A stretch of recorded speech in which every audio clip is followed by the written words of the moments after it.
जी हमके मेला ना घुमाई। अरे कुछ पैसा कमाई ले दा, हम घुमाई दे। हम नहीं जाना रउआ कर्जी काढ़ी। बताओ ई मेला घूमे के चलते हम कर्जी काढ़ी। सब केहू जाता हम ना जाई। ए बार रुक, हम तोरा को बार घुमा दे। हम नहीं हमके जाए तो जाएगा।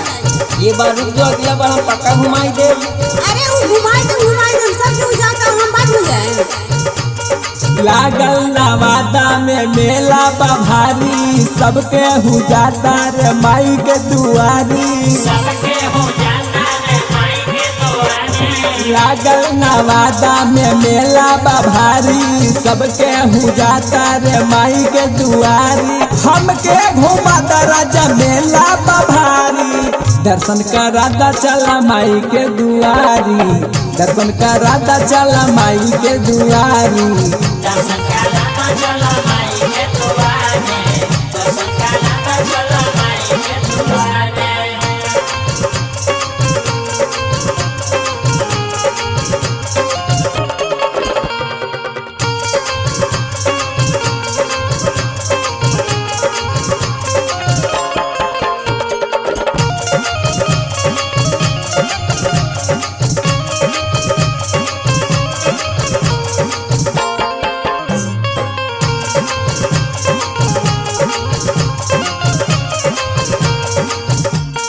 हमके पोल्हा दिन हर बार यही कहे कि घुमा दे हम एवरी जान तो जाए।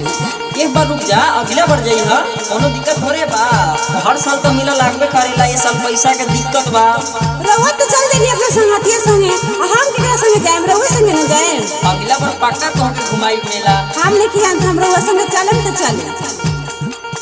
खाली हमके पोल्हा गेला, नहीं दर्शन करावेला।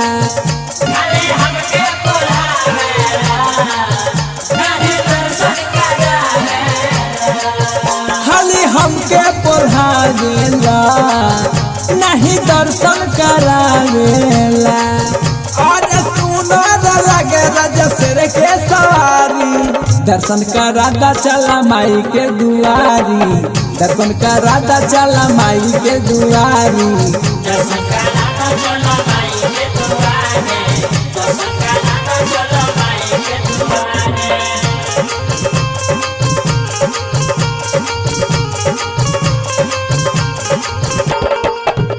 खाली हर बेर ऐसे ही कह के रउआ निकल जानी, हमरा घर बैठा देनी। हम ना रुके, हम रउआ संगे जाएम तो जाए। पैसा रहे तो हम तो आज ही ले जाती, कोनो मेला छूटल थोड़ा जाई बा। अगला बार चलिए घूमे, तोरा के पूरा घुमा दे, पूरा थावे में सब घुमा दे।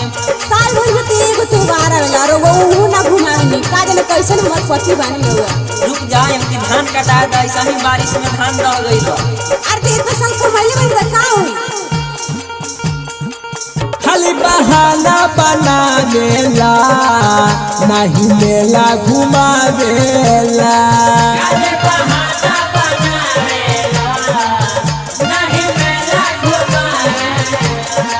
खाली बहाना बना देला, नहीं मेला घुमावेला।